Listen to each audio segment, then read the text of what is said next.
पश्चिम बंगाल के बांकुरा के पास रविवार तड़के दो मालगाड़ियां आपस में टकरा गई, जिससे कई डब्बे पटरी से उतर गए। ये घटना ओंडा स्टेशन पर हुई। बताया गया कि रविवार सुबह करीब 4 बजे बांकुरा के पास दो ट्रेनों की टक्कर के बाद दो मालगाड़ियों के कई डब्बे पटरी से उतर गए। एक मालगाड़ी ने दूसरी को पीछे से टक्कर मार दी, जिससे मालगाड़ियों के 12 डब्बे पटरी से उतर गए। ये घटना ओंडा स्टेशन पर हुई।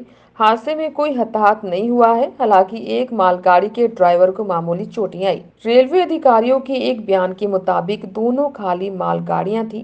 दुर्घटना का कारण और दोनों ट्रेनें कैसे टकराई, यह अभी भी साफ नहीं है। इस दुर्घटना से रेलवे के एटीआरए डिवीजन में ट्रेनें सेवाएं प्रभावित हुई हैं। एटीआरए डिवीजन में पश्चिम बंगाल के 4 जिले पश्चिम मिदनापुर, बांकुरा, पुरुलिया, बर्धमान और झारखंड के 3 जिले धनबाद, बोकारो और सिंहभूम शामिल है। ये दक्षिण पूर्वी रेलवे के तहत आते हैं। रेल अधिकारी जिनकी जल्दी हो सके अप लाइन को खोलने की कोशिश कर रहे हैं, ताकि पुरुलिया एक्सप्रेस जैसी कुछ ट्रेनें इस खंड से आगे बढ़ सकें।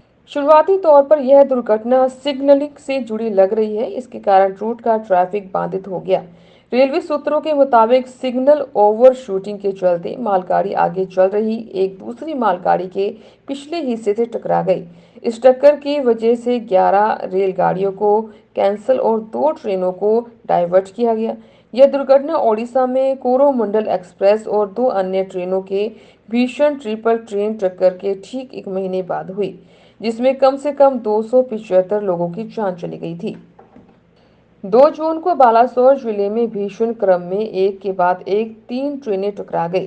Bengaluru Howrah superfast express, Shalimar Chennai central Coromandel express और एक मालगाड़ी की दुर्घटना शाम करीब 4 बजे कोलकाता से लगभग 250 किलोमीटर दक्षिण और भुवनेश्वर से 170 किलोमीटर उत्तर में बहनागा बाजार स्टेशन के पास हुई।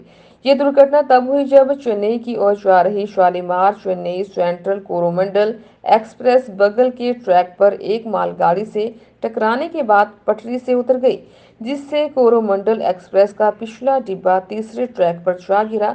तीसरे ट्रैक पर विपरीत दिशा से आ रही बेंगलुरु हावड़ा सुपरफास्ट एक्सप्रेस पटरी से उतरे डब्बों से टकरा गई। ऐसे ही देश और दुनिया भर की खबरें देखने के लिए देखते रहिए ओ अच्छा। शुक्रिया।